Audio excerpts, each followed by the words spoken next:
Welcome to एकेडी solution. कैसे हैं आप सभी? आई होप आप सभी अच्छे होंगे। दोस्तों, जैसा कि आप जानते हैं कि सी प्रोग्रामिंग की प्लेलिस्ट है और जहां पे हम सी का ट्यूटोरियल अपना पढ़ रहे हैं, सी लैंग्वेज को। और हमने स्टार्टिंग से स्टार्ट किया था और अभी हम कुछ लेक्चर यहाँ पे देखेंगे आने वाले। और मैं गारंटी देता हूँ कि इस प्लेलिस्ट में आप अच्छे से सी लैंग्वेज को सीख पाओगे और प्रॉपरली आपको अंडरस्टैंडिंग होगी। दोस्तों, बिना टाइम वेस्ट करते हुए हम देखते हैं हमने क्या पढ़ा था। एक्चुअली हमने लास्ट की वीडियो में हमने देखा था कमेंट्स इन सी। दो टाइप के हमने कमेंट्स देखे थे कि कमेंट्स क्या होते हैं सी लैंग्वेज में। सबसे पहला मैं बता दूं कि कमेंट्स वो चीज होती है जिसको कंपाइलर रीड नहीं करता। एक्चुअली जब कमेंट्स को वो देखता है आपके प्रोग्राम में, तो कंपाइलर उसको रीड नहीं करता, उसको छोड़ देता है। उसके बाद टाइप देखे थे, single line comment, multi line comment. और उसके बाद मैंने सिंगल लाइन कमेंट का सिंटैक्स बताया था और इसमें यहाँ पे आपको एक प्रोग्राम एग्जीक्यूट करके बताया था। Next multi line comment. Multi line comment को हम डॉक्यूमेंट्री कमेंट ही बोलते हैं। सी लैंग्वेज में मल्टी लाइन कमेंट को ही डॉक्यूमेंट कमेंट बोला जाता है। ठीक है गाइस। और आज के लेक्चर में हम पढ़ने वाले हैं कंडीशनल प्रोग्रामिंग। तो बिना टाइम वेस्ट करते हुए हम करते हैं स्टार्ट। Let's start.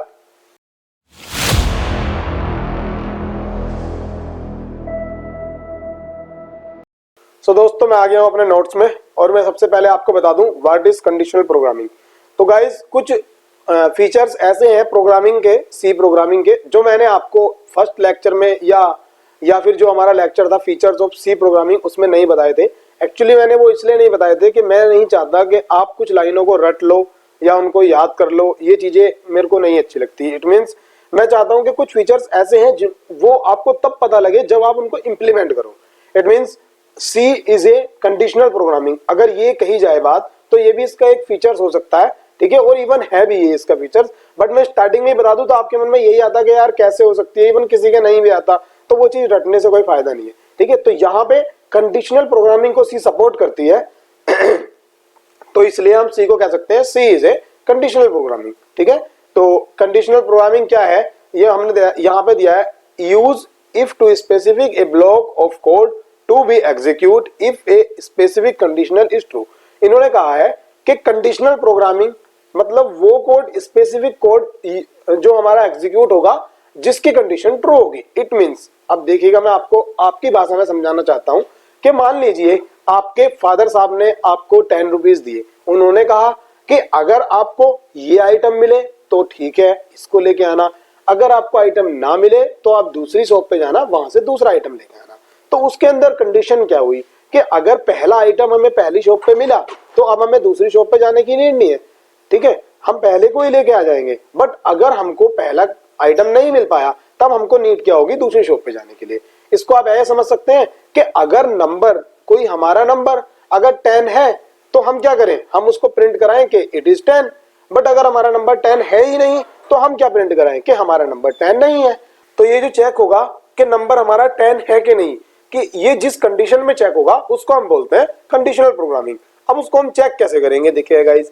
सबसे पहले हम इफ यूज कर सकते हैं। इफ हमारा एक कीवर्ड है। मैं सबसे पहले आपको बता दूं, अगर कोई आपसे कहता है कि व्हाट इज इफ, तो पहले नंबर पे उसे यही बताओ कि if is a keyword, we can use if for conditional programming. ठीक है, हम इफ को यूज कर सकते हैं कंडीशनल प्रोग्रामिंग करने के लिए।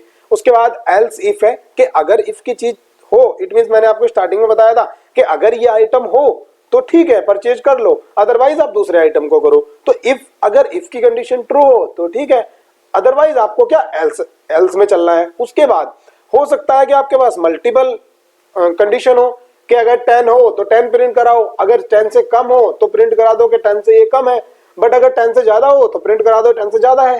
तो ऐसे ऐसे जब मल्टीपल हमारे पास कंडीशन होगी तो उस केस में हम इस एल्स इफ यूज करते हैं। गाइस, मैं सिर्फ ओवरव्यू आपको यहाँ पे दे रहा हूँ। मैं सिंगल आपको यहाँ पे टीच करूंगा कि इफ को कैसे यूज करेंगे, इफ एल्स को कैसे यूज करेंगे, ओनली इफ जो हमारा एल्स इफ है उसको कैसे यूज करेंगे, उसके बाद नेस्टेड कंडीशन को कैसे यूज करेंगे, उसके बाद एक स्विच स्टेटमेंट आती है उसको कैसे यूज करेंगे। उसके बाद मैं गाइस आपको बता दूं, मैंने नोट्स में यहाँ पे लिखा है टर्नरी ऑपरेटर।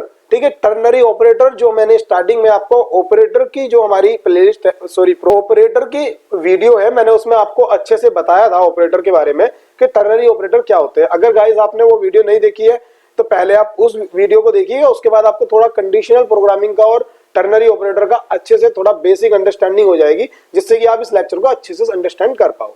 तो टर्नरी ऑपरेटर क्या है, इनको कंडीशनल ऑपरेटर के नाम से या कंडीशनल प्रोग्रामिंग के नाम से जाना जाता है। यहाँ पे तीन ऑपरेंट हमारे पास होते हैं। पहले ऑपरेंट में कंडीशन चेक होगी, देन सेकंड वाले ऑपरेटर में अगर कंडीशन ट्रू है तो एग्जीक्यूट होगा, देन अगर फॉल्स है तो थर्ड वाला हमारा ऑपरेटर एग्जीक्यूट होगा। तो गाइज मेरे हिसाब से कंडीशनल प्रोग्रामिंग का अबाउट आपको समझ में आया होगा, बेसिक आपको समझ में आया होगा कि कंडीशनल प्रोग्रामिंग हम क्यों करते हैं, क्या होती है कंडीशनल प्रोग्रामिंग। सो इस लेक्चर में गाइज हम सबसे पहले पढ़ेंगे इफ स्टेटमेंट के बारे में। आने वाले नेक्स्ट लेक्चर में हम पढ़ेंगे इफ एल्स को। अदरवाइज हम जितने भी फर्दर हमारे यहाँ पे टॉपिक है उनको हम रेगुलर पढ़ेंगे, वो सेपरेट लेक्चर में देख पाएंगे। अगर एक लेक्चर में कवर हुआ तो हम एक में कर लेंगे, अदरवाइज उनके लिए हम सेपरेट लेक्चर बना लेंगे। ठीक है गाइज। उसके साथ साथ गाइज मैं आपको बता दूं कि यहाँ पे देखिएगा हमारा AKHD सॉल्यूशन, यहाँ पे आपको सभी प्रकार की प्लेलिस्ट मिल जाएंगी और आने वाले फ्यूचर में आपको और भी यहाँ पे प्रोग्रामिंग लैंग्वेज, कंप्यूटर फंडामेंटल और काफी सारी मैं प्लेलिस्ट लेके आने वाला हूँ यहाँ पे। और आप यहाँ पे जाइएगा और उनको बुकमार्क कर लीजिएगा जो आपको देखनी है प्लेलिस्ट। ठीक है। और अगर आप पहले से C++ जानते हैं, जावा जानते हैं तो या पाइथन भी जानते हैं, इवन आपको जावास्क्रिप्ट कोई भी अगर लैंग्वेज जानते हैं तो आप यहाँ पे कॉम्पिटिटिव प्रोग्रामिंग की प्लेलिस्ट एक्सप्लोर कर सकते हैं, जहाँ पे मैंने अच्छे हैकर रैंक के क्वेश्चन आपको बताए गए हैं। ठीक है। इससे क्योंकि मैं आपको बता दूं गाइस कि हैकर रैंक या लीड कोड एक ऐसा प्लेटफॉर्म है जहां से आपको रेगुलर कोई कंपनी इंटरव्यू के लिए अप्रोच कर सकती है। सो गाइस ये तो थी इसकी बात। अब हम अपने नोट्स में चलते हैं और अच्छे से इसको सीखते हैं। ठीक है गाइस। उसके बाद देखिएगा सबसे पहले इफ स्टेटमेंट में आपको इस लेक्चर में ओनली इफ स्टेटमेंट बताऊंगा, एक प्रोग्राम रन करके बताऊंगा। If statement is a programming. ठीक है। अब गाइस ये थ्योरी आपको पढ़नी है, मैं आपको इसका ओवरव्यू दूंगा। ठीक है। मैं अच्छे से आपको बताऊंगा। तो इफ स्टेटमेंट क्या होती है गाइस। ठीक है। मैंने आपको बताया कि जब हमें कोई कंडीशन चेक करनी हो तब हम क्या करते हैं, इफ स्टेटमेंट को हम लगा सकते हैं। ठीक है। अब देखिएगा यहाँ पे ये उन्होंने दिया है कि इफ, इसका सिंटैक्स क्या है कि इफ पहले हम कीवर्ड यूज करेंगे, उसके बाद हम ब्रैकेट लगाएंगे, उसके अंदर हम कंडीशन लिखेंगे।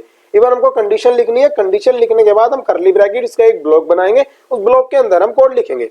अब क्या होगा गाइस कि अगर ये कंडीशन ट्रू होगी, इट मींस यहां से कंडीशन ट्रू रिटर्न करेगी। हम बुलियन का हमने एक कॉन्सेप्ट पढ़ा था जब हम डेटा टाइप पढ़े थे, तो उनमें मैंने बताया था कि एक बुलियन डेटा टाइप भी होता है जो ट्रू और फॉल्स रिटर्न करता है।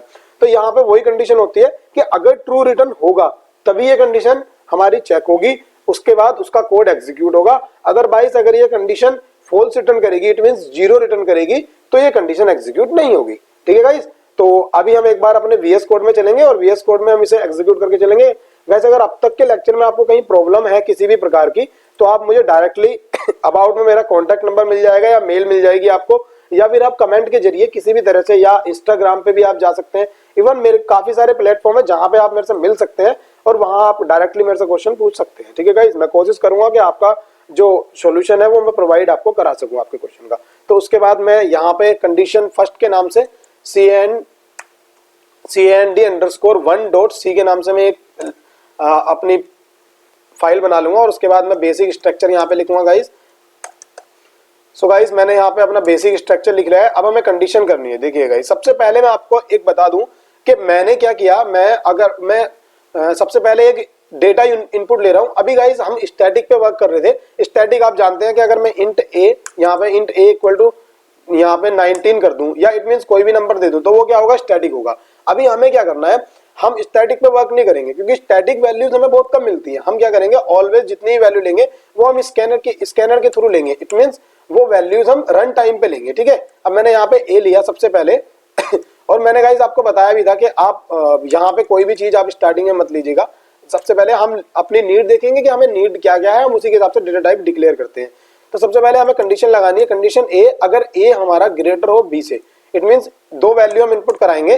अगर a ग्रेटर हो b से तो हम क्या करेंगे, हम यहाँ पे प्रिंट करा देंगे प्रिंट f। सबसे पहले हम करा देंगे यहाँ पे a की वैल्यू प्रिंट करा देंगे a, और उसके बाद हम क्या प्रिंट कराएंगे, सबसे पहले हम लगाएंगे प्रेजेंट टाइप d, और उसके बाद यहाँ पे कोमा लगा के हम a को प्रिंट करा देंगे। ठीक है गाइस। अभी हमने यहाँ देखा, तो अभी हमें क्या नीड होगी, देखिएगा यहाँ से हमें समझ आता है कि हम कौन कौन से डेटा टाइप इनपुट कराएंगे।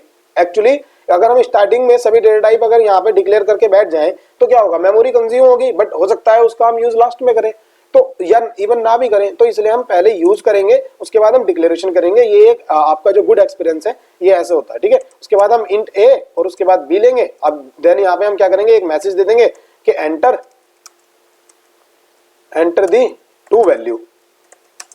ठीक है। और उसके बाद हम क्या करेंगे, स्कैन एफ ले लेंगे। अब स्कैन एफ का हमारा क्या सिंटैक्स था आप जानते ही हैं कि सबसे पहले परसेंट टाइप डी अगर इंटीजर में वैल्यू लेनी है उसके बाद कोमा लगाएंगे, कोमा लगाने के बाद हम एम% जिसके लिए हमें इनपुट लेना है, ए के लिए लेना है कोमा लगा के, फिर एम% बी के लिए लेना है, ठीक है। हमने 2 इनपुट लेनी है। अब गाइस देखिएगा यहाँ तक हमारा कोड कहीं ना कहीं सही है, हमारा कोई इसमें प्रॉब्लम भी नहीं है, क्योंकि आपको पता है कि अगर कोई एरर आएगा तो ये रेड हो जाएगी और वैसे हमें टर्मिनल में पता लग जाता है। अब हम इसे सेव करेंगे, सेव करने के बाद हम क्या करेंगे, इसे एग्जीक्यूट करेंगे। एग्जीक्यूट करके देखते हैं गाइस सबसे पहले हमको क्या मैसेज आ रहा है। सबसे पहले हमें देखिएगा मैसेज आया एंटर 2 वैल्यू।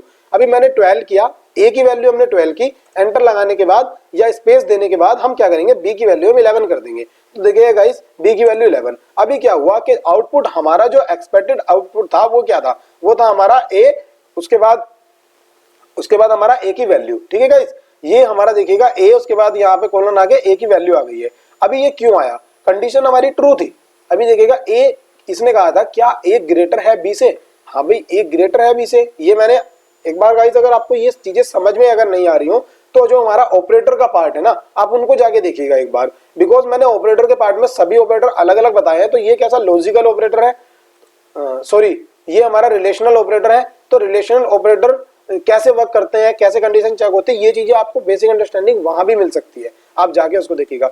सो गाइस यहाँ पे क्या किया कि ए अगर ग्रेटर हो बी से तो हमारा ये कोड एग्जीक्यूट हो। अच्छा मैं उसके बाद यहाँ क्या करता हूँ कि अभी मैं इसको दोबारा एग्जीक्यूट करता हूँ। देखिएगा पहले ए 12 था और बी हमारा 11 था, तो ऑब्वियसली कि ए 12 हमारा ग्रेटर है बी से, तो हमारा ए एग्जीक्यूट हुआ, इट मीन्स 12 यहाँ पे आया। अभी मैं क्या करूँ, दोबारा इसको रन करूंगा। रन करने के बाद मैंने यहाँ पे चेक किया कि अभी मैं क्या करता हूँ, ए को 11 रखता हूँ और बी को 12 कर लेता हूँ। तो अभी देखिएगा कोई आउटपुट नहीं आया है, ठीक है, इसमें कोई आउटपुट नहीं आया। तो ये कौन सी कंडीशन है, ये सिर्फ जो हमारी इफ कंडीशन है इसके अंदर ओनली ट्रू चेक होगा। अच्छा गाइस उसके बाद मैं आपको बता दूं कि अगर एक चीज में बेसिक अंडरस्टैंडिंग आपको बता दूं जो आपको जरूर पता होनी चाहिए, यहाँ पे माइनस में अभी देखिएगा अगर मैं यहाँ पे दिखा दूं कि ए की वैल्यू, अभी यहाँ पे मैं आपको बताना चाह रहा हूँ कि मैं इसको रन करूं, ए की वैल्यू मैंने 12 की, सॉरी मेरे टर्मिनल में एंटर करना है, ए की वैल्यू 12 की और उसके बाद बी की वैल्यू मैंने 11 कर दी, या मैं इसको यहाँ पे 3 कर दे रहा हूँ। तो अभी आपके हिसाब से आउटपुट क्या आएगा, एक बार वीडियो को पॉज करो और पॉज करके मेरे को बताइए। तो मैंने जब एंटर किया, एंटर क्या हुआ, ए की वैल्यू 12 ही है ये। तो आप गाइस मैं आपको रियलिटी बता दूं कि यहाँ पे जब तक 0 नहीं होगा, इट मीन जब तक 0 नहीं होगा तब तक क्या होगा कि ये वैल्यू ट्रू ही रिटर्न करेगा। अगर मैं यहाँ पे ऐसे भी कर दूं कि अगर देखिएगा दोबारा चलाने के बाद मैं बता रहा हूँ कि अगर ए की वैल्यू एक सेकंड, यहाँ पे देखिएगा कि अगर ए की वैल्यू क्या है हमारी 11 है और बी की वैल्यू मैंने 12 कर दी, तो अभी क्या हुआ कि ए की वैल्यू जो हमारा था, ए तो छोटा है और बी बड़ा है, तो वैल्यू क्या आएगी, जो हमारा इसको माइनस करेंगे, माइनस करके माइनस में आएगी। कि अगर देखिएगा मैं यहाँ समझा दे रहा हूँ आपको प्रॉपरली कि हमारा ए था 11 और उसके बाद माइनस हमने 12 किया, तो इसमें से आंसर क्या आने वाला है, आंसर इसका आने वाला है -1। बट यहाँ पे क्या है, मैंने आपको बताया कि जो हमारा कोई भी कंडीशनल ऑपरेटर होता है वो -1 या 1 2 3 इनको नहीं चेक करता, वो सिर्फ चेक करता है 0 और 1 को, या मैं आपको बता दूं पॉजिटिव और निगेटिव पे वो वर्क करता है एज ए ट्रू, ठीक है। और अगर उसको 0 मिले, इट मीन 0 मिले तभी वो फॉल्स होगा। अगर 0 नहीं मिलता है किसी भी कंडीशन में, उसको माइनस में मिले, प्लस में मिले, इवन कुछ भी मिले, वो क्या कंसीडर करेगा, उसको ट्रू कंसीडर करेगा, अगर जब तक उसको 0 नहीं मिलेगा, ठीक है गाइस। अगर मैं देखिएगा यहाँ पे मैं आपको बता दूं कि अगर मैं ऐसे दोबारा एग्जीक्यूट करता हूं और मैं करता हूं कि 11 -11 अगर मैं करता हूं तो इस कंडीशन में कोई भी प्रिंट नहीं हुआ है। क्यों, क्योंकि अगर हम इसको यहाँ पे देखिएगा, मैंने जो बताया था कि 11 और 11 करेंगे तो अब क्या आएगा, अब यहाँ पे हमारा 0 आएगा, तो इस कंडीशन में वो ट्रू रिटर्न करेगा, और सॉरी फॉल्स रिटर्न करेगा। तो ऐसे हमारा ये जो हमारा इफ कंडीशन है या इफ एल्स जो भी होंगे हमारी जो हमारी कंडीशनल प्रोग्रामिंग होती है उनके अंदर सबसे पहले हम ट्रू और फॉल्स रिटर्न होता है हमारा, ठीक है। ये आपको पता होना चाहिए क्योंकि इंटरव्यू क्वेश्चन में ये हमसे कंफर्म किया जा सकता है कि हमारा जो कंडीशनल प्रोग्रामिंग है क्या वो एक्सेप्ट करता है कंडीशन को ट्रू या फॉल्स होने पे, या फिर वहां पे अगर बूलियन रिटर्न होगा तब वो एग्जीक्यूट होगा। तो आप यहाँ कह सकते हो कि सर कंडीशन ट्रू हो या फॉल्स हो वो मैटर करती है, बट उससे पहले मैटर क्या करता है कि कंडीशन ट्रू या फॉल्स होने पे रिटर्न क्या हो रहा है, कि अगर बूलियन रिटर्न हो रहा है ट्रू तो कंडीशन ट्रू होगी, और अगर बूलियन हमारा रिटर्न हो रहा है फॉल्स, इट मींस 0 रिटर्न हो रहा है, तो हमारी कंडीशन क्या होगी, फॉल्स होगी। सो गाइस आपने अच्छे से लेक्चर देखा, अगर कहीं भी आपको अगर प्रॉब्लम है किसी भी तरह तो आप इस लेक्चर को दोबारा देखिएगा, मे भी हो सकता है कि आपको फर्स्ट टाइम समझ में ना आया हो, और अगर उसके बाद भी आपको प्रॉब्लम हो रही है तो आप मेरे पास डायरेक्टली कमेंट कर सकते हैं, मैंने आपको लास्ट अभी बताया भी था। So guys thanks for watching.